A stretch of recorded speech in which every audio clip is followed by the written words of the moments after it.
Good day, everybody, and welcome to our webinar today. It's a special partnership webinar brought to you by Greenius and Team Engine. And we're going to go through 9 secrets to attracting and onboarding top talent in the green industry. So we're really hoping that we share some key insights and give you some actionable items you can take away from this webinar and really go execute at your own company. And I always find when I attend a webinar, I try to keep at least 3 items that are key action items I want to just go execute on right after the webinar. And I always like to say, don't let learning just turn into knowledge. Make sure it turns into action. And the key way to do that is give yourself some accountability there. So we're going to get started here in about 1 minute.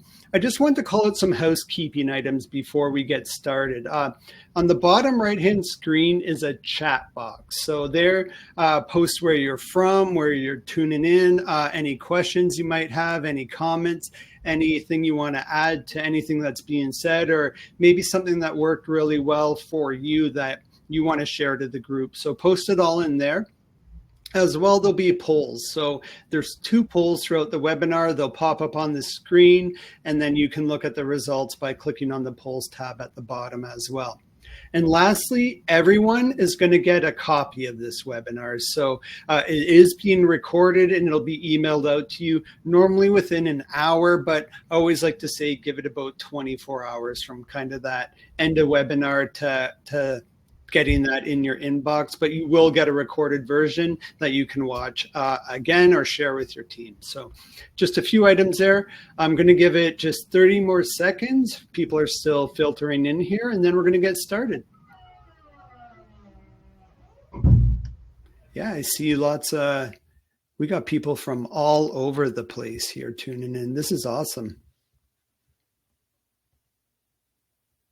I will be checking on the chat as we're going through here. So you can post questions, but we will leave time at the end for a Q&A for any missed questions. So we'll keep an eye on it. We'll try to answer them in the chat as we're going. And again, we'll try to call out stuff as well. So we're going to keep an eye on the chat as well. But let's go ahead and get started here. So I wanted to introduce all the speakers that'll be talking today. And first we'll go with Carlos, if you want to quickly introduce yourself. Hey everybody, I'm Carlos. I'm one of the founders and CEO of a software company called Team Engine. For those of you who don't know, Team Engine helps companies, particularly in the green industry, with recruiting, retention, and then engagement and communication with their field workforces. So super excited to share some insight on recruiting that hopefully will be helpful to y'all going into the spring. Awesome, thank you. And Sue May from Hidden Creek, our HR superstar.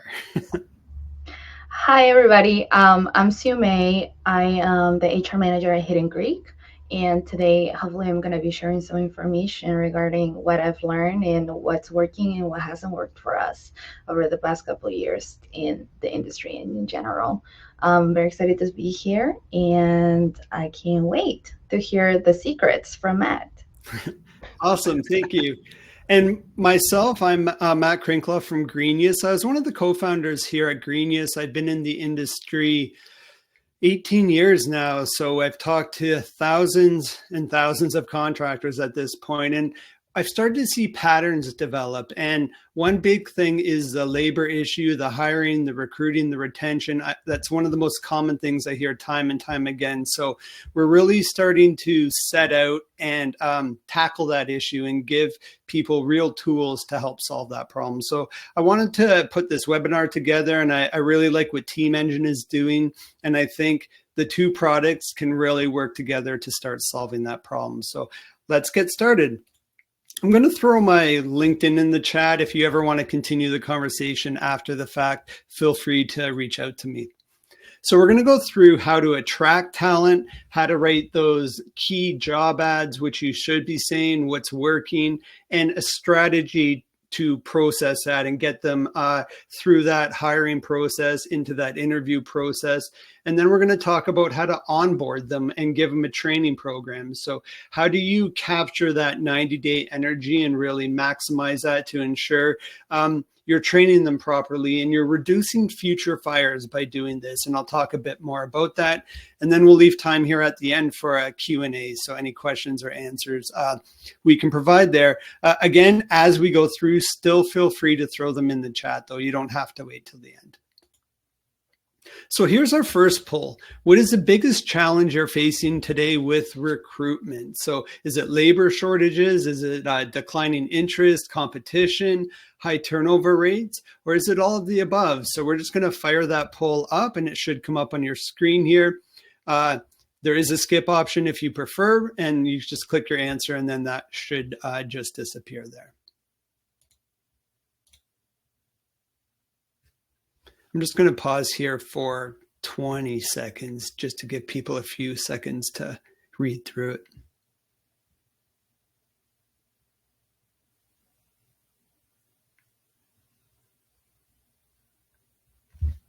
All right. We will continue on here.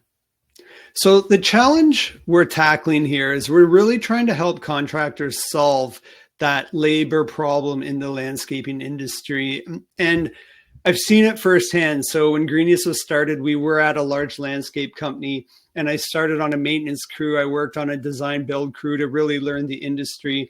And we had labor problems right out the gate. And I remember one major snow event and it was really coming down and we were really short on workers. And we had to end up sending a manager to a homeless shelter with cash in hand. And he ended up recruiting some extra shovelers for that one event because labor was so hard to recruit up until that point. We had this big accountability event. We had to show up for people. And this was just one strategy we had to do. And so after that point, we really dove into seeing what we could do better. So we then end up in that situation again. And I don't know, many people know Mark Bradley. He was sharing his story from with me from his business where he had the t-shirt test. And he said he would have a group of people standing around and he'd throw them a t-shirt. And if they were capable enough to catch a t-shirt, they got the job.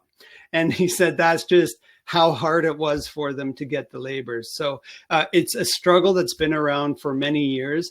It is starting to shift when people roll out these systems that we're going to be sharing today. And you're going to see better and more efficient recruiting. You're going to see effective onboarding, and then you're going to see career paths that really drive that retention aspect. So we're going to talk about really growing your employees, and really today's generation has a more negative view of working in landscaping as that manual labor job. And it's really due to a big myth that it's a dead-end career path. And that's just far from the case. There's lots you can do to be giving career paths. Mark Bradley has put a lot of research into that second point, and the landscape industry is making more millionaire owners than any other industry. So it's a thriving industry full of tons of opportunity for people, tons of growth. And I was at a talk recently, and this just solidifies like the battle we're facing in that myth is I was at a talk for apprenticeships, and one of the landscapers got up to do a talk about the impact of apprenticeships on his business. But he kicked it off with a story that really stuck with me, and I found it really impactful. So I just wanted to share with you with the battle we're facing. And he said he got up and he said his son had been acting up in school and had been getting in trouble time and time again. And it finally got to a point where his son had been called to the principal's office for a parent meeting. So his son's in the principal's office and he got called in. So he left the job site, went to the school, and he's sitting there and he's talking to the principal. And the principal turns to his son and says, "Hey, look, if you don't get your act together and start straightening up, you're going to end up a landscaper like your dad." And the dad was like, "Wait a second." He goes, "I'm university educated. I run a $10 million business. I have this many." And he just kept going on and on about how great of the industry is and how great his business is. And it was just this unbearable comment, and due to ignorance that people just don't know the great things. And anybody that does or have seen high-end design and build, it's incredible. What the before and afters is just breathtaking, and we make a lot of people happy. So I'm just trying to share this with the entire world, because I think we can start showing people that landscape people are technicians, they're professionals, they're skilled labor. It's exact same as like plumbers, electricians, construction people. That's what you're getting with landscapers. They're just highest quality. So everyone needs to know that. And that's what we're doing to tackle that. So I want to start off with Team Engine first on how to attract people. So we're going to go through their strategy on the best ways to attract people. And then logically, we'll flip over to the Greenius side on how to onboard them and how do we get them into the flow of things. So I'll turn it over to Carlos here. Awesome. Thanks, Matt. Super excited to talk to everybody about how to get good talent, how to get great applicants, what do you do when you get them, how to transform that resume that's you're looking at on your screen into somebody who's actually walking through the door for the first day so that you can properly onboard them and ramp them up to be a successful, long tenured employee. Before we really get too far into the actual content, I just wanted to, sort of set the stage and talk about the context of what the world looks like in terms of labor. Just generally, this is, one of the historically most difficult labor markets, definitely in recent memory. And, it's historically low unemployment, and that in of itself makes this problem challenging. But the thing that I think a lot of folks need to also be thinking about is that this is not just a temporary problem, because demographics, trends overall in terms of the population are actually trending in the direction of saying that this problem is here to stay. So if folks are betting on this flipping in a couple months or in a year, which y'all are here, so I assume you're not. Um, you got to be thinking about how you're going to get ahead of the problem that's only going to get a little bit more tricky as time goes on. So with that, the four kind of key areas that we're going to talk about in this transformation of a need for a person to a person walking through the door. First, talk about writing a highly effective job ad. Two, thinking about how to expand your applicant pool, and particularly getting in front of non-English speakers. Three, think about diversifying your sourcing portfolio to make sure that you don't have all your eggs in a single sourcing basket for when you're going to try to actually source these candidates. And lastly, we'll talk about speed to lead. If anybody's heard that term before, you probably associate it with sales, and soon we will discover how it is highly relevant to recruiting as well. To start off with how to write a job ad, I think, again, going back and taking a step back in terms of the context is helpful. Thinking about the roles that you're trying to fill and the people that you're looking for. I think that hiring for landscaping and green industry roles is just uniquely challenging, on top of the fact that it's a difficult labor market. For some of the stuff like what Matt was talking about, a snow event, it can be unpredictable. There's a lot of manual physical work that is not what people might expect or have experienced before. But I think the third thing I'll mention, which is really going to tie into what we talk about in terms of the job ad, is that for your roles, you are competing with so many different businesses for the same pool of labor. I think some folks mistakenly think that their competition is other green industry and landscaping businesses. But the fact is that, especially for like entry level and field type roles and stuff like sales, you're actually competing with a pretty big chunk of the economy, whether it's construction, retail, hospitality, food service, and then other landscaping businesses specifically. So it's really important to take that into account and remember that that is the context of the person that you are trying to attract. They are typically going out looking for a job, applying to jobs, not just applying to your company, not just applying to landscaping companies. There's a whole other set of businesses that they're thinking about. And so you really need to be putting a lot into how you position your business to not only attract people, but attract the right people. Um, a few key points in how to write a job ad.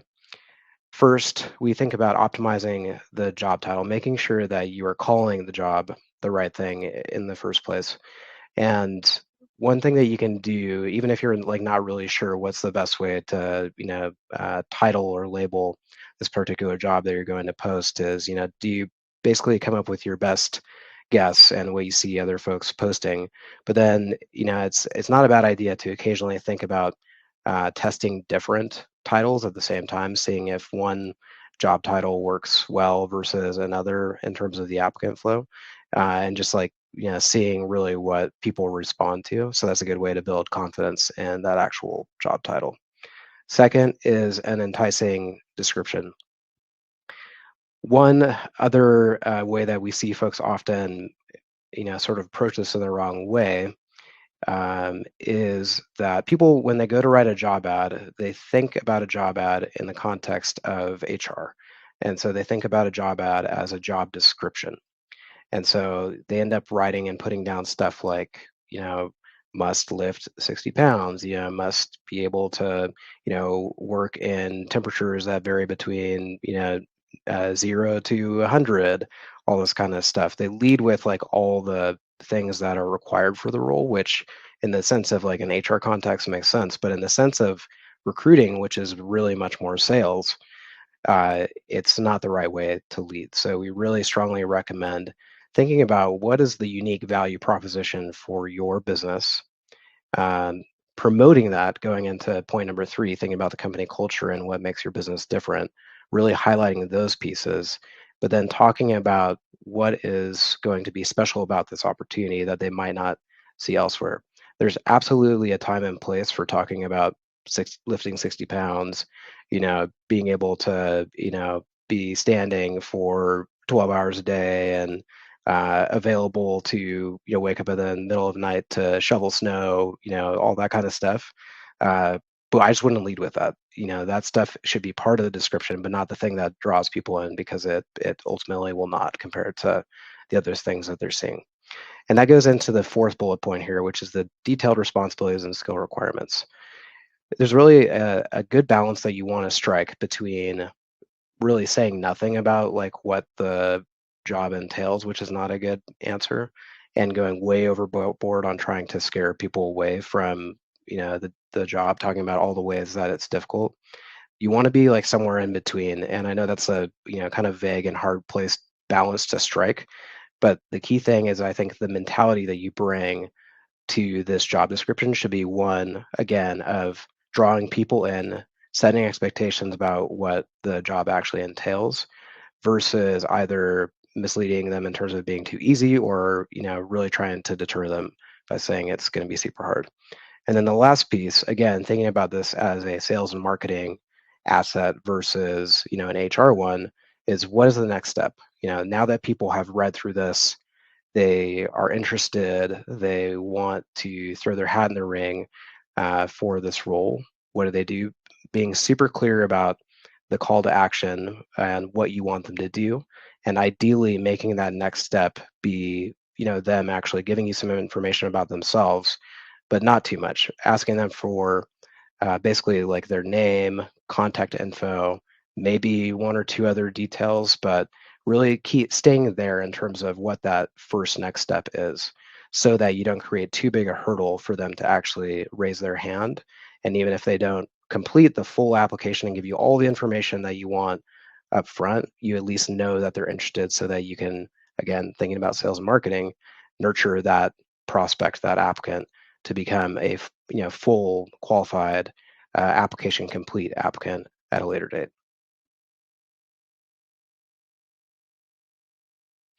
Second, as going back to the point about attracting non-English speakers, and one of the themes that I hope that you'll take away from what I talk about, that is, this is part of it, is really meeting your applicants where they are. And so knowing who your applicants are likely to be and what is the experience that's going to be best for them, to not only give them confidence in the business and the job, so that they understand what it is and why they should be excited, but making like the whole experience accessible, both in terms of the content of the job description, the content of the careers page, but also the actual application itself. We really recommend doing what you can to meet your applicants where they are in terms of language, and especially in North America and especially here in the United States, a lot of the workforce in green industry businesses is Spanish speaking, but elsewhere it could also be Creole or other languages as well. So just knowing for you and your business and your workforce what that is, who they are, and what would make your job and company and the application accessible to them is really what this is about. So it is a best practice in our experience for the companies who are hiring non-English speakers who may be Spanish speakers or other languages to put as much of the actual application experience into not only English, but also the language of preference of that prospective workforce. Third point is around sourcing and making sure that you are tapping into a lot of different pools for applicants for your roles. What you see here is a list of like different applicants that may be coming from different job boards specifically. And job boards are a really key component of the talent strategy and making sure that you're not over relying on one or the other.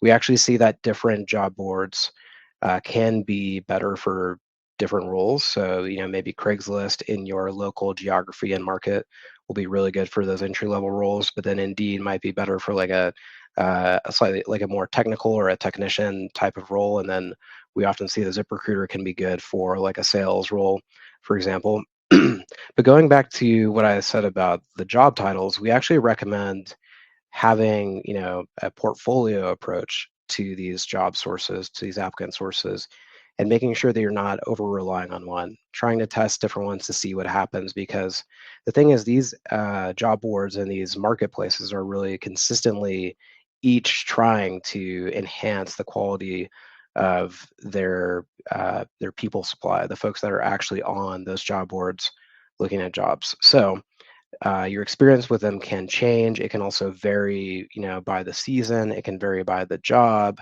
What works for one person and one geography won't work for a different person in the other geography, and it'll switch.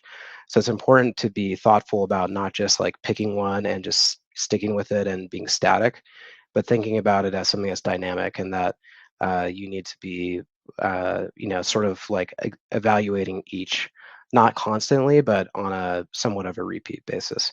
But the other thing I want to call out here is what you're seeing is really in this image is only job boards. For your roles, the full portfolio of potential applicant sources should really go beyond job boards to other sources that may be offline. So things like asking your workforce for referrals, things like putting a QR code on a business card that you can then give out to somebody if you have a great customer service experience and you want to invite them to apply for a role that you're hiring for. Things like putting that QR code or your careers page or a text to apply phone number on your vehicle wrap. The offline component for your businesses is an advantage that you have that a lot of businesses who are not out in the community, driving around do not. And so it's important that you take advantage of that again, from a sales and marketing perspective, not only thinking about your vehicle wrap being an advertising medium for future customers, but also one for potentially future employees as well. That presence, seeing that professional, kind of logo and all and vehicle and well maintained and all that kind of stuff can not only be impressive for potential customers, but also for folks who may want be thinking about looking for a new job. And then speed to lead is something that we often associate with sales and marketing.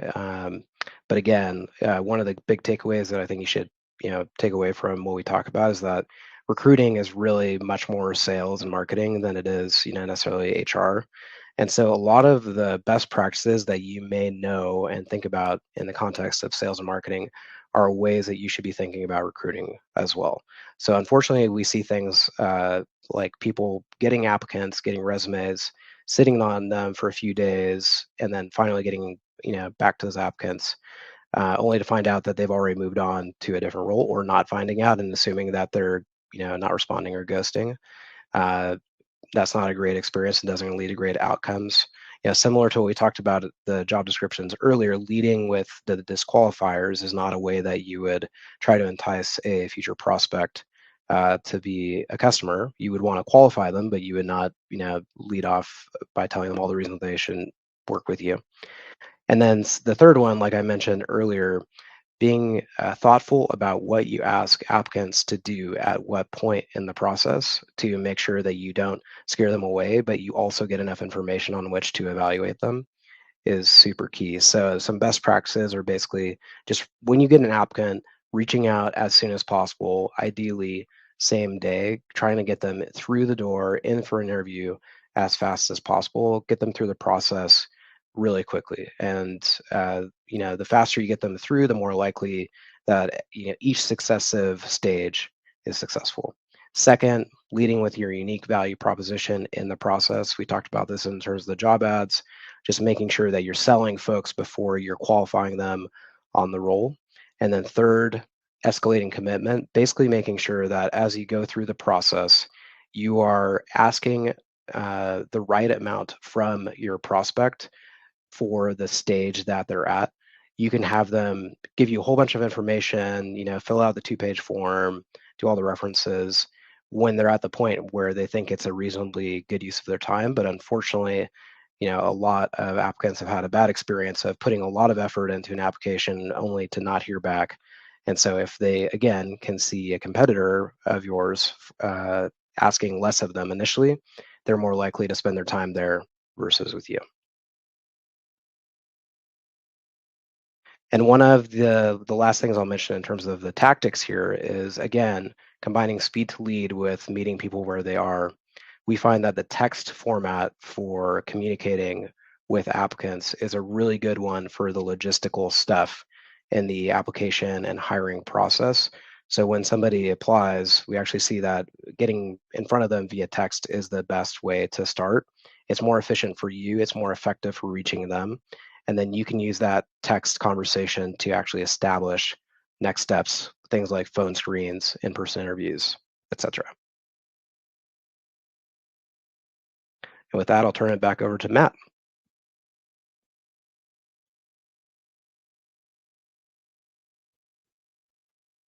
Matt, I think you might be on mute. Thank you very much. Yeah, it was.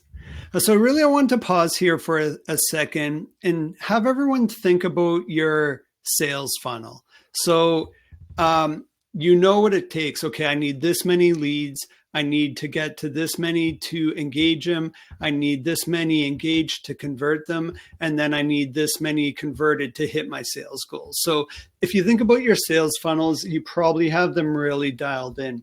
But I want you to take that logic and that thinking and build yourself a hiring funnel. And a hiring funnel will generate employees the same way your sales funnel generates leads. So the first part, you want to attract. So that's what Team Engine's really strong at, right? You can use that tool to help broaden your job ads, get them out in the market, and attract a large audience into your funnel. Then you can start engaging them, then you convert them. So now you've hired them, you've given them a job offer, they're going to start working at your company, and then you got to work on nurturing and retention. So that's where onboarding, career paths, and all that work comes into play, because you spend all this work getting them into your company, and now you want to make sure you keep them. With turnover in the landscape industry, it's honestly 40 to 50% average. I've heard some companies as high as 70%. But if you look at that math, that means every 2 to 3 years, you're completely turning over your workforce. So you need a plan in place to ensure that knowledge transfer is happening, because we've all felt the pain of losing a key person and then having to, usually that manager that's lost that key person has to double down on their workload, and then you got to train somebody up to fill that role. So just always be thinking kind of one step ahead, and you can start building these funnels to really start finding good people. So where do I start? So we've hired somebody, we know we need to onboard them. It's just, I'm busy, I don't have time, I just don't know where to start. So how do I build a 90-day onboarding program? So I always love to start with this quote, and it really says to me, like, I truly believe that onboarding is an art. Each new employee brings with them a potential to achieve and succeed. To lose the energy of a new hire through poor onboarding is an opportunity lost. And we've all started that job. Think about a time when you started a new job. You show up on your first day and you want to show them that they made a great choice in hiring you, and you want to bring a good energy and you want to do a good job. And you feel lost at the same time. You don't even know where the washroom is. You don't know what morning rollout's going to look like. You might not even know what your crew leader looks like or where you check in. So by having a proper onboarding process, you're just setting a great employee experience right out the gate, starting on day one. And these little things help chip away at that employee turnover. The better the experience, the more confident they are, the more loyal they are, the less you're going to see them leaving the company there. So your onboarding program needs to be about really knowledge transfer. How do you ensure your new employee gets off the bench to a star on the playing field? And you want to get all employees to that same level of skills and proficiency. And then obviously, the most common answer I hear from a lot of contractors I speak with is like, okay, what's your onboarding plan? And it's like, well, it's one-on-one job shadowing. So we hire the guy on Friday, he starts on his crew on Monday, and then he just job shadows until he gets the kind of lay of the land. And ideally that should work, but crew leaders are insanely busy and they got tickets to get done, they got jobs to get done, they got schedules. So a new person slowing them down is giving that crew leader frustration. And I witnessed this myself. So my first day on a design build crew, I pull up and they knew me, like they knew I was from Greenius, but I was working at a landscape company. And I pull up and I said, okay, great, what do you want me to do? And no joke, they said, get in that tractor and move that pile of gravel that was just delivered from the front yard to the back retaining wall they were doing. And I'm like, I've never driven a tractor. And they were like, oh, just get in, start it, show me the basics on the controls. And within 15 minutes, I was in a tractor moving gravel from the front delivery spot around the side of the house between two houses and piling it on a retaining wall. And then I got shit from the crew leader because my bucket wasn't full enough and I was taking too long. And this is very common. This is what happens. And we just assume people know what they know, and or we don't have time to do it. So that's why having a consistent program across all divisions just starts paying for itself in the long term. So here's a 90-day onboarding. I know we're getting tight on time, so I'm just going to high level through this. But if you do want a copy of this, my email's in the chat there. Just shoot me an email and I'll get you a copy here.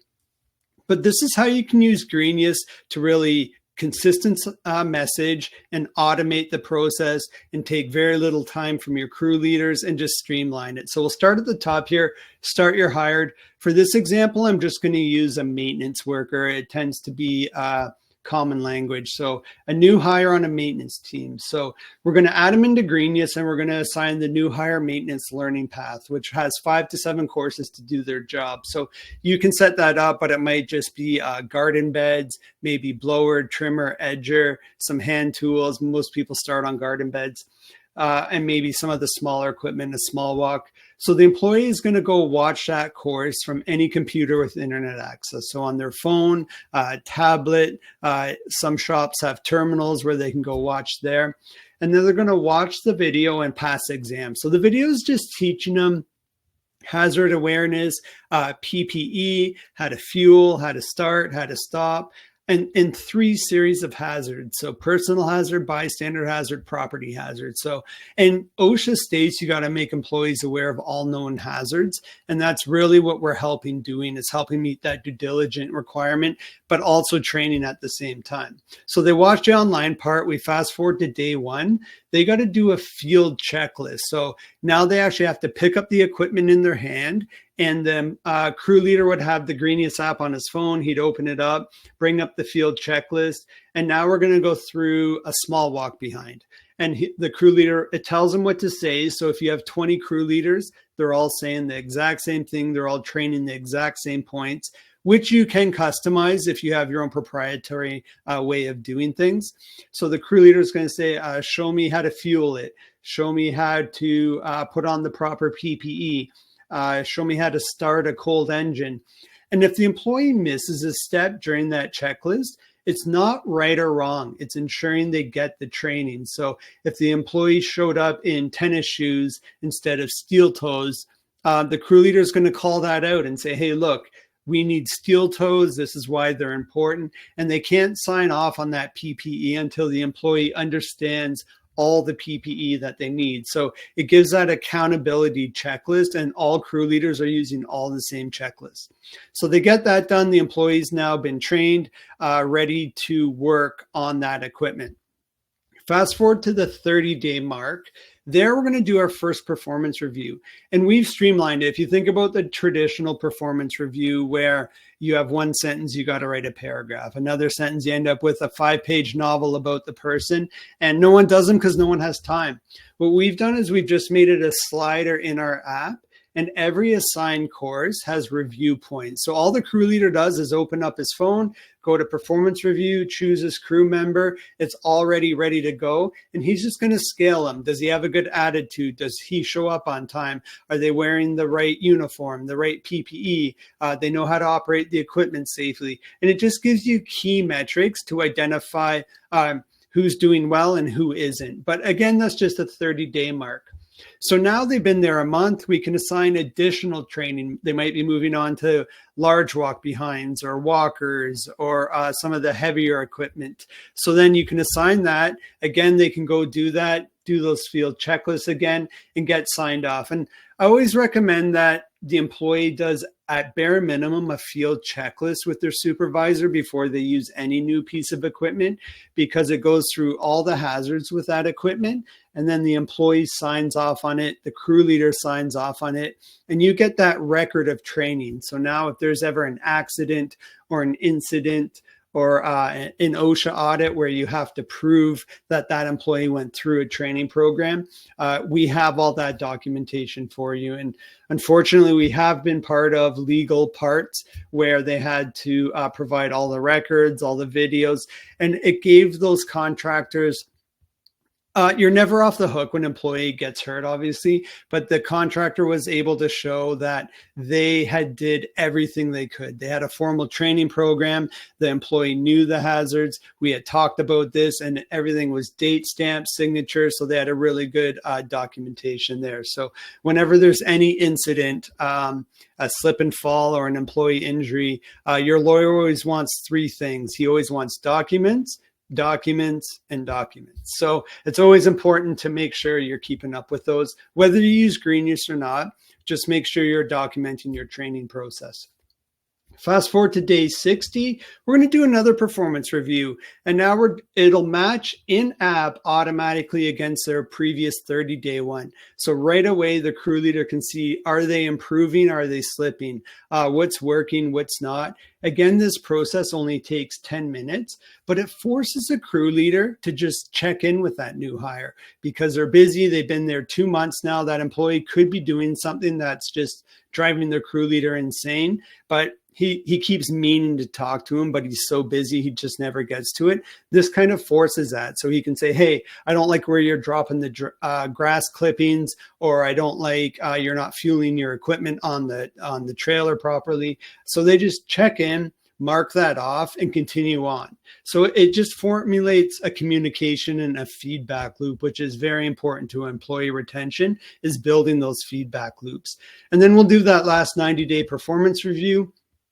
where did the program work? Was the employee successful? Are they ready to move on to their career path at your company? So now that's where you ask them, okay, what are your goals? What do you want to do? So maybe they're a maintenance worker that does want to move over to design and build. So, okay, hey, we're going to build you a career path. So you got to go do these 20 courses in Greenius, get them all signed off, and you can start working them towards that. And then the employee feels like they're working towards goals and they have a career at the company, and they're going to retain because they know, hey, I've done 10 of these courses. I'm getting close to being moved over to design build, that they're not going to go somewhere else because they're working towards something.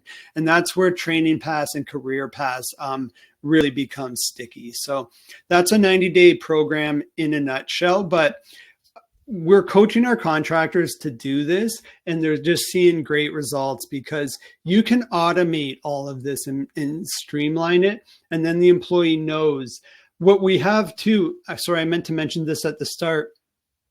We have a custom course builder tool, and I'm coaching all our contractors. Just grab your cell phone and film a new hire welcome video. So show them where to park, show them where the washrooms are, show them where the first aid kits are, maybe what your time policy is, how to check in, check out, what the morning rollout looks like, where they have to go, and just take them through their whole first morning.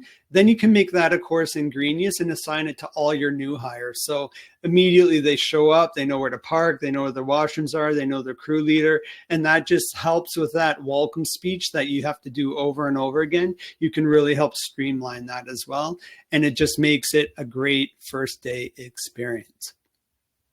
So here's where you can leverage both products together. So Team Engine has a really great communication platform where you can send out notices and get feedback from the employees, and you can double down and send out your Greenius training instructions through Team Engine as well. So then you've been communicating about the job. Now they get a message saying, here's your training, here's your login, click here to get started. So there's a really great way to kind of work the two systems together and create, again, those feedback loops, which are insanely important for employee retention.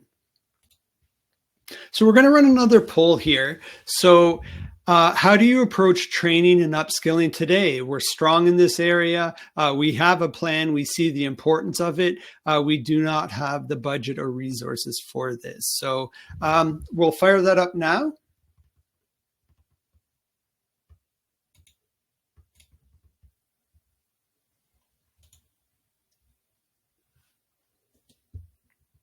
So while you're filling that out, Chris has a question here I actually want to call out to the group. He said, who do you most typically see owning this process of retention and development? And that's the key item that makes this work. So when you sign up with Greenius, and I'll talk a bit more about this at the end, we work with you and your organization to help identify who's going to own this. So at Hidden Creek, which Sume is going to talk about a little bit later, she owns the process. So she helps get the employees into the system, navigates them through it. And then the foremen are responsible for owning those field checklists, and they kind of various stages of the process do have ownership. And that's the key to figuring this out and making it work, is building a program. And what Stephanie helps our contractors do is in her onboarding, it's not really point and click training. It's not really click here, point here, scroll to this page. It's like, okay, what does your onboarding process look like? When they get hired, who adds them to the system? Once they're in the system, what happens next? What does their first day look like? What does their second day look like? What does their first 30 days looks like? And she really understands what you're doing now. And then she helps translate that into a program in Greenius. And if you don't have a program, she helps guide you to build a program as well. So our goal of our Greenius onboarding is to give you a training program. And then on top of that, you happen to use Greenius to execute it. But even if you don't use Greenius, you'd still have that program. You would just have to do a bit more manual work. But I truly, truly believe that companies need a training process with key stakeholders that own each process, and that's how you get success in driving a training program forward. And then lastly, common statements we hear all the time is, why put in all this time training them? They're just going to leave, or they're just going to go across the street for more money. And to be honest, I hear those the most common. And then there's that other story. Well, what if we stay and we don't train them, right? So this will happen, but if you are motivating your employees right and showing the pathway to new skills, and training paths and career paths are something we can execute on in Greenius, it just won't happen. And there was one large manufacturer, I read a book on them. They had 40% turnover, and they have plants all across North America, but they had one plant where they had reduced their turnover to less than 10%. So they figured out, well, why is their turnover less than 10%? So they sent a team there to dive in, and high level, going fast here. What they found was they had clear career paths. So everyone knew exactly what they had to do to get to the next level. And they also had micro promotions. So if you think about shortening the rungs on the career ladder, and the example I give to contractors here is like, if you're going to give, and this is just for math purposes, but say year one, they get paid $10 an hour, year two, they get bumped up to $14 an hour. If you can find a way to give every 3 months, you give $1 an hour raise, based on they do this training in Greenius, they show up on time, they're not late, they have on proper PPE. Like, create criteria that benefits your business and puts out all the headaches you deal with. And then if the employee meets all that criteria, then they get $1 an hour raise. And then at the 3-month mark, they get $1 an hour. And then at the 9-month, they get $1 an hour. And then at that 2-year mark, they still got that $14 hour raise, but it was just done in micro promotions. And that's driving insane retention, because the employees are working towards that next level consistently, and they're not going to leave because they're always next to that next bump, that next level, that next promotion, and they're working towards something. So that's a tool that people that are rolling out are just starting to see retention go down. And then valued employees feel more loyal by having this communication, these feedback loops. Everyone's more valued. They have a voice. They feel heard, and it's just going to create great returns. And then lastly, you don't have a choice. The law states you got to be making employees aware of all known hazards. You got to keep your employees safe, trained, working efficiently. And then companies are doing this. We're seeing the top 100 are for sure building training programs, and they're streamlining it. They're developing their people. They're offering careers. So if you're not doing that and you're competing with that, it's just, you might get left behind in competition for workers. So it's just really important to start thinking about building those programs there at your business. So what's this look like? So we wanted to introduce Sue May from Hidden Creek. She's an HR expert superstar, and she runs kind of Team Engine and Greenius at her company and does all their recruiting. So I just wanted to let her speak. If you wanted to introduce Hidden Creek, and then we can ask you a few questions.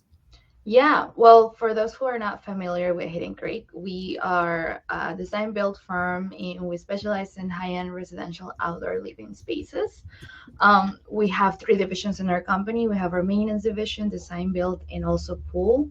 Within pools, we have pool service and pool construction. So there's a lot of different skill sets, a lot of different needs, and a lot of different people that we have to cater and hire for. In our company, we've grown significantly since our founders decided to get together and make Hidden Creek happen. And it's been it's been over 25 years at this point, since 1998. We have an average of 120 people. As you guys might be aware, with the H2E program, we don't really count them in because we have them for part of the year and sometimes we don't. So it really is up to what kind of workforce we need for that year. We've grown and we continue to grow. We have a lot of plans to keep growing. So really we are setting that foundation with all these different systems so that we can set ourselves up for success for the future growth that we have planned here at Hidden Creek. I've been in the HR department. Well, I've been working for HR for the past 8 years. Feels like it hasn't been that long, but it has been quite long. So I must like it. And I joined Hidden Creek in 2023. So I've been working with this team and we've trying to develop everything and kind of setting ourselves up for what's to come. So, May, what led to you all deciding to invest more in recruiting, onboarding, training, all this stuff? So, as many of the people that are in this call might be aware of, when you first start a landscaping company, you don't have all these different people that are in charge of specific stuff. So, when I joined Hidden Creek, we were just getting ready to have a more established HR department, which meant that we needed to start looking at investing more into what was going to be the foundation basically for us to have enough people to be able to do all the things that we wanted to do. We recognized that high turnover was going to be costly, not just as a financial terms, but in team morale and also our client satisfaction. It's very important for us to keep our teams together, to make sure that they were happy, because that was going to allow us to bring better quality. So quality was the main reason why we wanted to invest more. We've recognized that we've had people that were with Hidden Creek since the very beginning. And one of the biggest asks from them was, we want better training. So we've heard their concerns and we decided to take action. It makes total sense. Yeah, I mean, quality begets quality, and the people are the face of the company, and if they're great and doing an excellent job, that just has so many downstream benefits. So in terms of y'all in that investment, what's been the impact on the business of setting up these processes, systematizing, making these investments? So we've actually seen reduced turnover. I can tell you now that it's been a full year with our new systems that we went from being around 62% turnover, which is the industry average for those that are familiar with those numbers, and you can find them actually in Element as a resource too online, to being around 45% turnover now, which is actually closer to the US average, very low, well under the industry average. So we've seen people actually receive the training and realize that we're investing on them for their careers, for their professional growth, and actually seeing those results have a big impact on how we're planning for our business, because it's hard to plan when you don't know for sure who's going to be staying with you. So a reduced turnover was a big thing.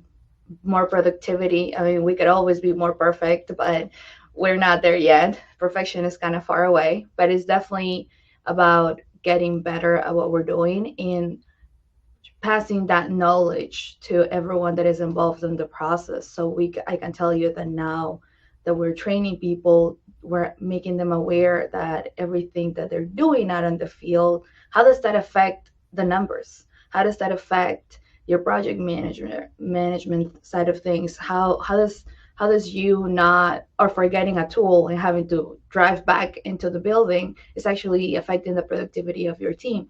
And that is not something that our crew members knew before, but now they know. So there is a lot of things that we're passing on that was not common knowledge before, and it gives people a sense of purpose, and it makes them realize that everything that they do makes sense. So that way I'm not telling you stop forgetting your tools and you don't understand why. I'm just being mad all the time, but you understand that you forgetting your tools is actually costing you money, the company money, the client money, and it's lowering your productivity as a whole team.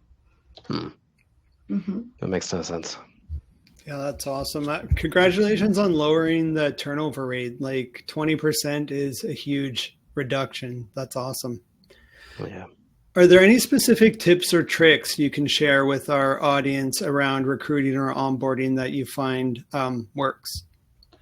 Well, when it comes to recruiting, I would say strategy is key. As you guys were mentioning throughout this presentation, you have to think of recruiting as sales.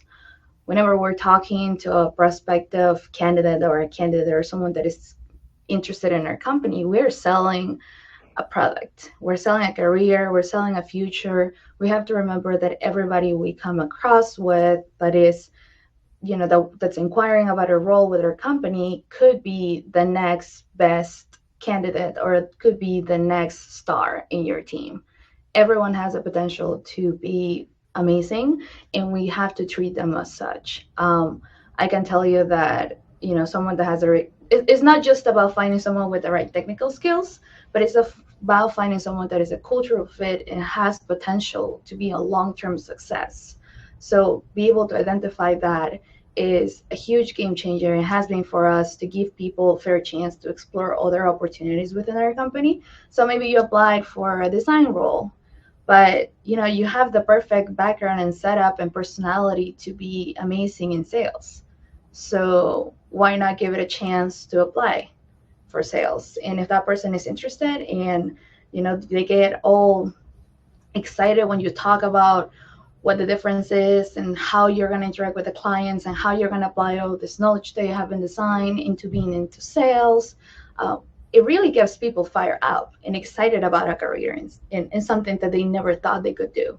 So giving people the opportunity, you might get surprised. You never know what you're going to find when you call someone to ask for their background.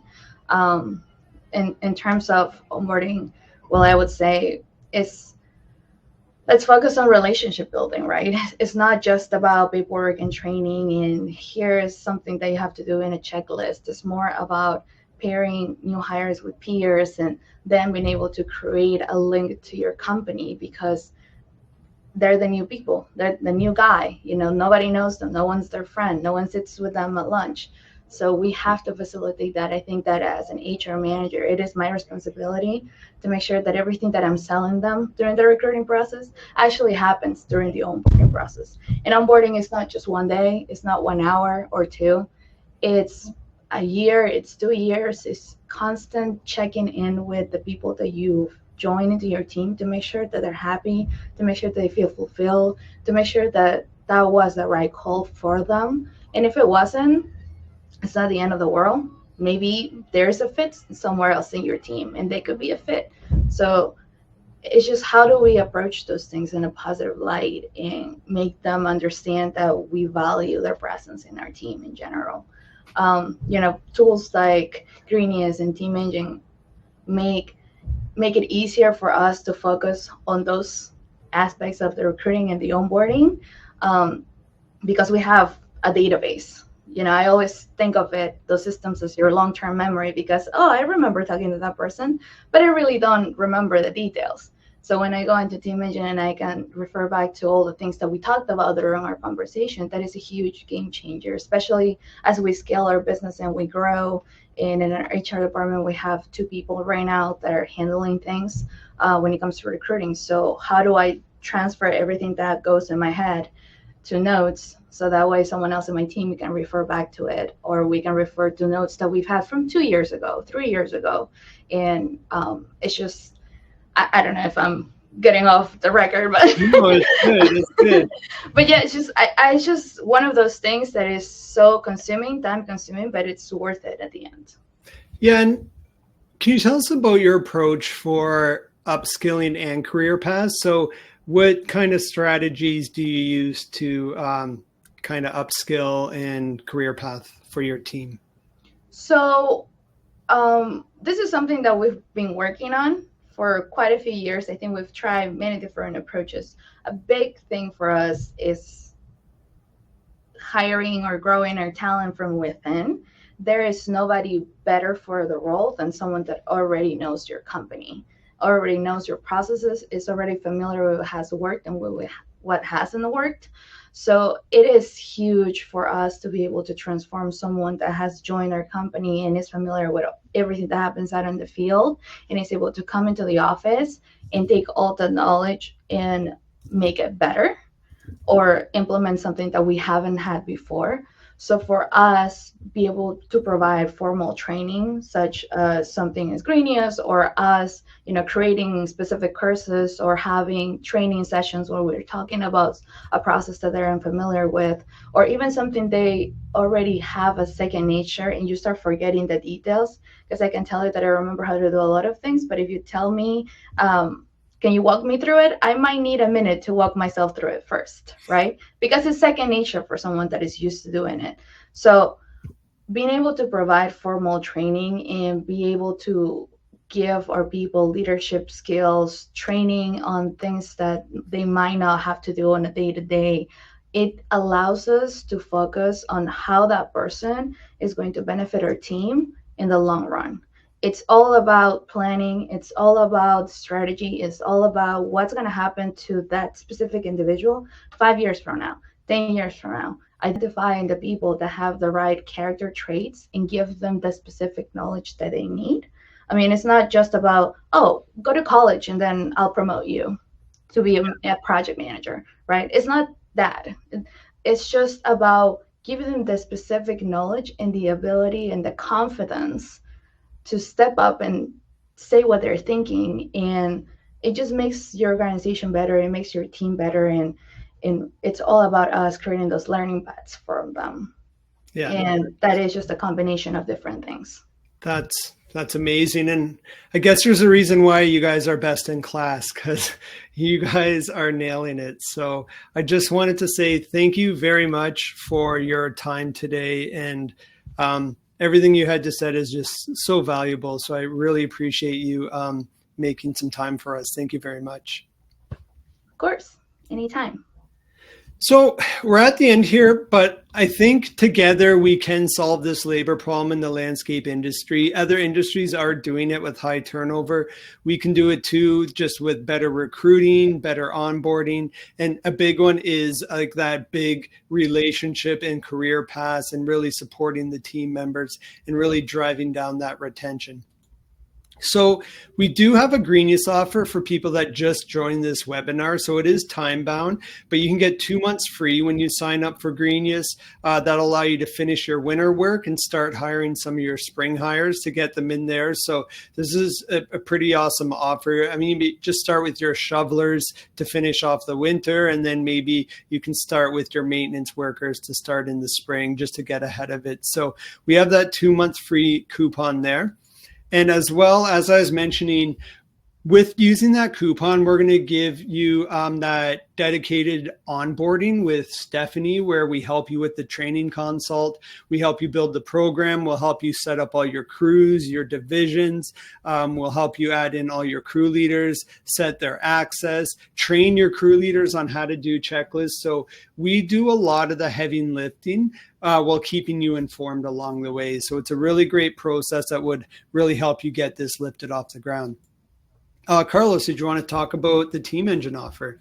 Super quick, extremely similar offer to what you just heard about. So I won't bore you with the details. The same idea. We'd love to help you, close out the winter, both in terms of any hiring needs as well as engagement with those teams that are out doing the shoveling and then getting ready for the spring as well. Awesome. And then coming up in February, Hidden Creek is opening their doors to the industry. So you can go there in person and see the entire operation, every department, and they're basically showing you what makes them so successful. So we're going to be there with a large team as well, and you can meet us in person. But it's a great opportunity to see how they run their business from every aspect across the board, and it's hosted by the Grow Group, and it's going to be an insane event. So if you are interested in joining that, there's a link to come seeing us in person. But again, that is a Grow Group event. We'll just be attending as well. Thank you very much. I know we went a little over, but the information I think was just really valuable. So I just wanted to let it keep going because I think it was really worth having. And it was recorded. So anybody that did leave earlier, again, you will get a copy of this so you can watch the end anytime you want. So We will answer any questions if there's any in the chat. If not, if you got to go, feel free to hop off. But we can hang out for 5 more minutes and answer some questions. I'll throw my email address in the chat again. And my, I'll throw my LinkedIn too, just in case. I'll just grab that. I'll throw my email in there also.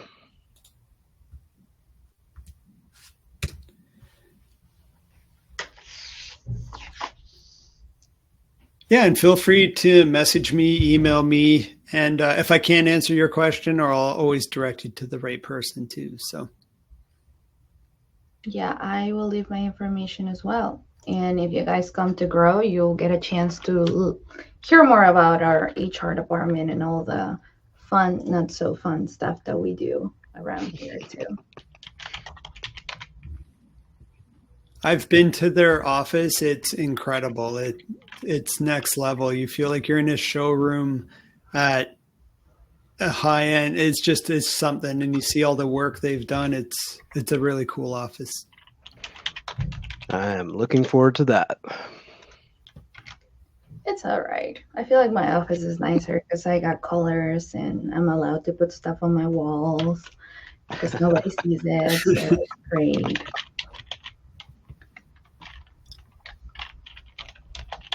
Awesome. Well, I don't see any questions coming in, so one just did. Is there any way reliable to recruit staff outside your state? Yep. Yeah, go ahead, Carlos. And I guess it depends on whether you're trying to attract somebody to relocate to, close to you. But if like in New Hampshire, I can imagine that you might actually be close to other geographies or other larger cities. So what you can do is you can always post a job. You can post a job anywhere at the end of the day. But if there's a reasonable, larger population center close to you that is reasonable to commute from, then you can always post there and screen based off of whether it's still feasible for them to work at your company at the end of the day. But that is something that we see folks do if they are in a small town or a place that doesn't have as much of a population to support the business. Then you can also be posting a job in other places that are reasonable commuting range from your company. I would say from an HR side, the best way to find out if someone is reliable would be to first understand what their intention is by joining your team. If they already had plans to relocate or if you're bringing them over from a different organization, definitely meet with them at least twice over, FaceTime, Teams, Zoom, whatever that is. Get them in front of your leadership or whoever is the hiring manager for that position. I personally wouldn't recommend going out of your way to fly someone for field role from all the way to the other side of the country. But if it's for something like an account manager, it's definitely worth looking into. And that's something that we've done in the past too. Yeah, so a question came in. I don't understand the difference between Team Engine and Greenius and how they work. So Team Engine is really a great recruiting tool to help get your jobs out to multiple job boards. Sorry, Carlos, if I'm speaking on your behalf. No. If I missed anything. And then really help you recruit the people. And then Greenius is a tool to really help onboard and train and career paths. So you get Team Engine does everything to get them in the door and continue communication. And then Greenius helps with all the training and onboarding and career paths. So if you look at the front door of your building, everything to get them inside is Team Engine. Once they're inside, Greenius takes over. And then Team Engine can also help with communication, I believe, as well, once you're even an employee going forward. Yeah, operational, but also HR, ongoing kind of communication between the office and the workforce.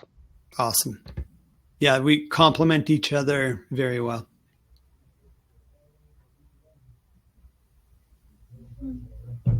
Yeah, we use that. So it basically has two screens. One is the recruiting side, and the other one is kind of like a Facebook Messenger app thing where you can text people individually in groups. You can send alerts, like all this other stuff. Um, but from the recruiting side of things, it basically is a database that holds every single application, and it has all the notes and information. You can keep track of who's interviewing, who's in the process, who you've rejected. So it's a lot of different things available for different parts of your team. I like the Facebook Messenger description. I haven't heard that before. Well, we get a lot of pictures submitted through the Team Engine site from our Yeah. internal employees for Yeah. we have like this little award thing, so it's like picture of the Mm. week and then picture of the month. Yeah. So it definitely feels like Messenger. Yeah. Got it. No, I love that. That's cool. Because they're constantly texting us through that. Yeah.